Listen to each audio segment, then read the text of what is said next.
ആഗോള സാമ്പത്തിക വിപണിയിൽ ഡിജിറ്റൽ അസറ്റുകളും ക്രിപ്റ്റോ കറൻസികളും വലിയ മാറ്റങ്ങൾ സൃഷ്ടിച്ചുകൊണ്ടിരിക്കുന്ന ഒരു കാലഘട്ടത്തിലൂടെയാണ് നമ്മൾ കടന്നുപോകുന്നത്. ബിറ്റ് കോയിൻ, ഈഥറിയം, സ്റ്റേബിൾ കോയിനുകൾ എന്നിവയിൽ നിക്ഷേപിച്ച് ഉയർന്ന സാമ്പത്തിക റിട്ടേൺ സ്വന്തമാക്കുന്ന ആഗ്രഹിക്കുന്ന നിരവധി പ്രവാസി മലയാളികൾ ഇന്ന് GCC രാജ്യങ്ങളിലുണ്ട്. എന്നാൽ അറിവില്ലായ്മ കൊണ്ടും കൃത്യമായി നിയമങ്ങൾ മനസ്സിലാക്കുകയും ഡിജിറ്റൽ അസറ്റുകളിൽ പണം മുടക്കി വൻ തുക നഷ്ടപ്പെടുകയോ അല്ലെങ്കിൽ ബാങ്ക് അക്കൗണ്ടിൽ ബ്ലോക്ക് ചെയ്യപ്പെടുകയോ ചെയ്യുന്ന സംഭവങ്ങളും നിരവധിയാണ്. ഗൾഫ് രാജ്യങ്ങളിൽ പ്രത്യേകിച്ച് UAE വാറ പുതിയ നിയമനിർമ്മാണങ്ങൾ കൊണ്ടുവന്ന സാഹചര്യത്തിൽ പ്രവാസികൾ ഡിജിറ്റൽ അസറ്റുകളിൽ നിക്ഷേപിക്കുമ്പോൾ നിർബന്ധമായും അറിഞ്ഞിരിക്കേണ്ട സാങ്കേതിക, ലീഗൽ, ടാക്സ് കാര്യങ്ങളാണ് ഈ വീഡിയോയിൽ ഇന്ന് പരിശോധിക്കുന്നത്. ആദ്യമായി GCC രാജ്യങ്ങളിലെ ക്രിപ്റ്റോ കറൻസി നിയമങ്ങൾ എങ്ങനെയാണെന്ന് മനസ്സിലാക്കാം.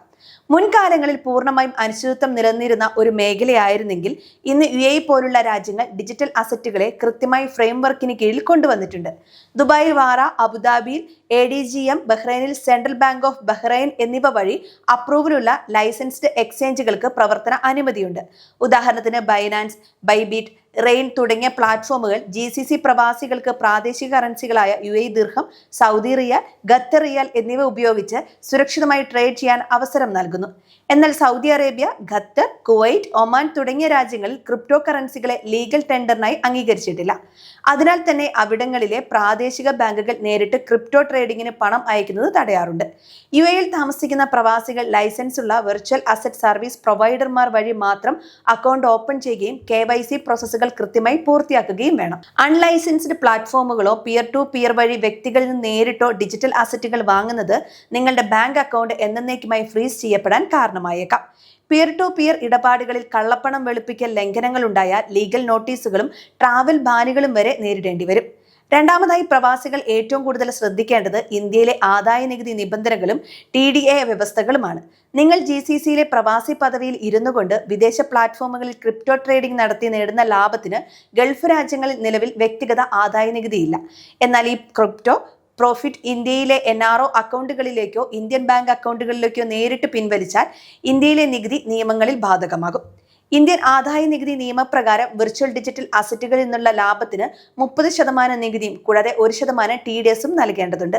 അത്തരം സാഹചര്യങ്ങളിൽ ഒരു വർഷത്തിൽ സംഭവിച്ച ക്രിപ്റ്റോ നഷ്ടങ്ങൾ ലാഭവുമായി അഡ്ജസ്റ്റ് ചെയ്യാനും സാധിക്കില്ല. എന്നാൽ നിങ്ങൾ തുക പൂർണ്ണമായും GCC ബാങ്ക് അക്കൗണ്ടുകളിൽ സൂക്ഷിക്കുകയും പിന്നീട് കൃത്യമായ ബാങ്കിംഗ് ചാനലുകൾ വഴി NRI അക്കൗണ്ടുകളിലേക്ക് റെമിറ്റൻസ് ആയി അയക്കുകയും ചെയ്താൽ ഇന്ത്യൻ ടാക്സ് നിയമപരമായ ഇളവുകൾ പ്രയോജനപ്പെടുത്താം. ഇതിനായി ഒരു ചാർട്ടേഡ് അക്കൗണ്ടുമായി ആലോചിച്ച് നിങ്ങളുടെ ടാക്സ് റെസിഡൻസി സർട്ടിഫിക്കറ്റ് രേഖകൾ കൃത്യമായി സൂക്ഷിക്കേണ്ടതുണ്ട്. മൂന്നാമതായി, ഹൈ റിസ്ക് അസറ്റായ ക്രിപ്റ്റോ നിക്ഷേപങ്ങളിൽ പ്രവാസികൾ പാലിക്കേണ്ട അസറ്റ് അലോക്കേഷൻ തത്വങ്ങൾ എന്തൊക്കെയാണെന്ന് പരിശോധിക്കാം.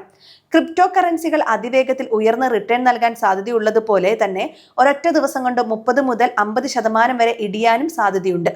അതിനാൽ നിങ്ങളുടെ മൊത്തം ഇൻവെസ്റ്റ്മെന്റ് പോർട്ട്ഫോളിയോയുടെ 3 മുതൽ 5% കൂടുതൽ തുക ഒരിക്കലും ഡിജിറ്റൽ അസറ്റുകളിൽ ഇടരുത്.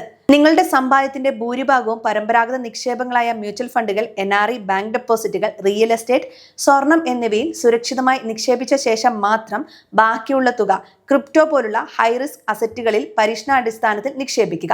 ബിറ്റ് കോയിൻ, ഈഥറിയം പോലുള്ള ഉയർന്ന മാർക്കറ്റ് ക്യാപിറ്റലൈസേഷനുള്ള ഡിജിറ്റൽ അസറ്റുകൾക്ക് മുൻഗണന നൽകുക. ഗ്യാരണ്ടീഡ് റിട്ടേൺ വാഗ്ദാനം ചെയ്യുന്ന വ്യാജ പൊസിൻസി സ്കീമുകളിലും ടെലിഗ്രാം, വാട്സ്ആപ്പ് ക്രിപ്റ്റോ സിഗ്നൽ ഗ്രൂപ്പുകളിലും വീണുപോകാതിരിക്കാൻ പ്രവാസികൾ പ്രത്യേകം ജാഗ്രത പാലിക്കണം. ഗൾഫിൽ കഷ്ടപ്പെട്ട് സമ്പാദിക്കുന്ന പണം സുരക്ഷിതമായി സൂക്ഷിക്കുക എന്നതാണ് പ്രവാസി വെൽത്ത് മാനേജ്മെന്റിന്റെ പ്രധാന തത്വം.